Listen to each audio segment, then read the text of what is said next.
En su programa, Veto a Saber, el periodista Beto Ortiz presentó un audio exclusivo de la exfiscal de la Nación, Patricia Benavides. Lo interesante es que una persona tan inteligente, una jurisconsulta, una fiscal de la Nación, pueda pensar, uno, que un periodista se rige o investiga o denuncia en función de quién es o no es su marido. Ese es un nivel de análisis bastante chato y mediocre. Ustedes lo que la señora Benavides respondió, a ver si algo aclara. Adelante. Lo que pasa es de que Barreto se quejaba de que no se le protegía a ella porque había mucho desprestigio de ella en un programa de Beto Ortiz. Y punto 2, que la señora pueda pensar que hay una persona, amiga suya, que me controla, porque ustedes los ha agarrado desprevenido el audio como a mí. Por eso lo estoy explicando ahora para volverlo a escuchar con cuidado. Todo el tiempo la señora se refiere a una persona que me controla, una persona que me baja los caballos. En el audio, Benavides se refiere despectivamente a Ortiz, utilizando insultos como maricón y sugiriendo que él y el también periodista Mauricio Fernandini son pareja.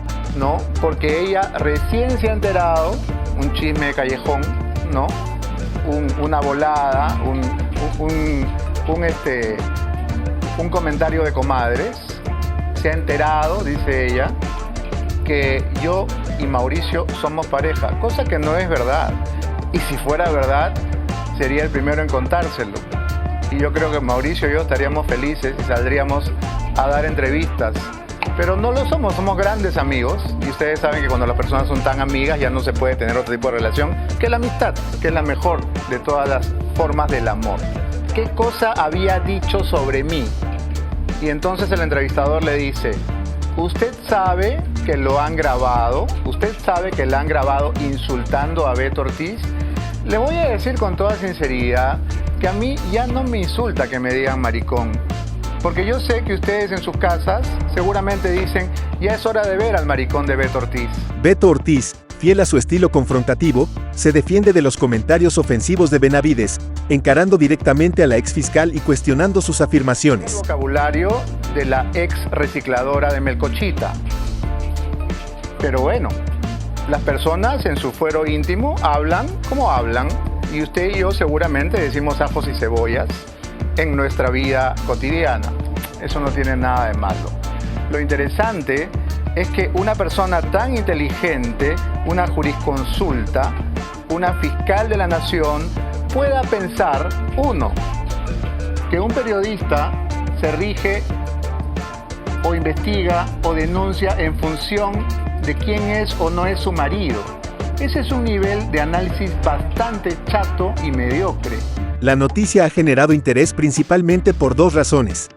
Primero, por el contenido controversial del audio, donde una figura pública como Benavides emite insultos y acusaciones personales contra un periodista conocido. Y eso encima tratan de echar la culpa a la Fiscalía de la Nación. No me acuerdo las palabras exactas, en esos extremos no, pero sí en algún, o sea, ya de repente por la indignación de que me asignaban como la culpable del tema Fernandini, cuando el tema Fernandini ni siquiera estaba dentro de lo que es la Fiscalía de la Nación.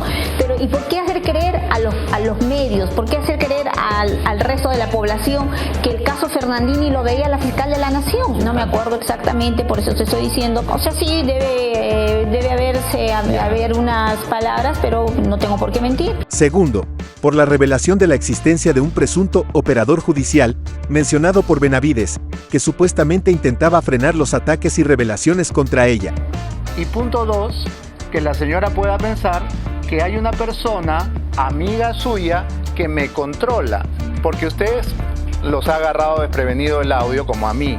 Por eso lo estoy explicando ahora para volverlo a escuchar con cuidado. Todo el tiempo la señora se refiere a una persona que me controla, una persona que me baja los caballos, una persona que consigue, ¿no?, que el monstruo desmelenado, bueno, desmelenado porque ya no tengo melena, se calme. Y mi pregunta es, ¿quién será? ¿Quién será ese misterioso operador judicial, ese misterioso lobista, ese misterioso arreglador, amigo de Patricia Benavides, que le ha hecho creer a la pobre señora que él, quien quiera que sea, yo tengo un par de sospechas, pero no me gusta hablar de especulaciones. Esa persona que le ha dicho, yo puedo controlar a Beto Ortiz, yo puedo hacer que no saque la denuncia, yo puedo hacer que no hable de tus viajes con Sada Goray a Miami, que eso es lo que le ardió. Beto Ortiz utiliza esta información para plantear preguntas sobre la identidad y el papel de este operador, añadiendo un elemento de misterio e intriga al caso. ¿Quién será, no? ¿De qué partido será? ¿Candidato a qué será? ¿Será político? ¿Será abogado? ¿Será periodista? ¿Qué será? Tengo mis teorías. Pero bueno, fíjense ustedes en dos cosas. No tanto en la cuestión anecdótica de que me llama maricón o no me llama maricón, me vale madre. Fíjense en que ella todo el tiempo está preocupada porque este programa la golpea y porque ella tiene una persona que me puede controlar. Lo interesante es que una persona tan inteligente, una jurisconsulta, una fiscal de la nación, pueda pensar, uno, que un periodista se rige o investiga o denuncia en función de quién es o no es su marido. Ese es un nivel de análisis bastante chato y mediocre. Y punto dos, que la señora pueda pensar que hay una persona, amiga suya, que me controla. Todo el tiempo la señora se refiere a una persona que me controla, una persona que me baja los caballos, una persona que consigue, ¿no?, que el monstruo desmelenado, bueno, desmelenado porque ya no tengo melena, se calme. Y mi pregunta es, ¿quién será? ¿Quién será ese misterioso operador judicial, ese misterioso lobista, ese misterioso arreglador, amigo de Patricia Benavides, que le ha hecho creer a la pobre señora que... ¿Qué te pareció la noticia? Beto Ortiz revela audio exclusivo de Patricia Benavides. Danos tu opinión y comentarios y recuerda seguirnos para que no te pierdas ninguna noticia. Hasta pronto. No, porque ella recién se ha enterado, un chisme de callejón, ¿no? Una volada, un comentario de comadres. Se ha enterado, dice ella, que yo y Mauricio somos pareja.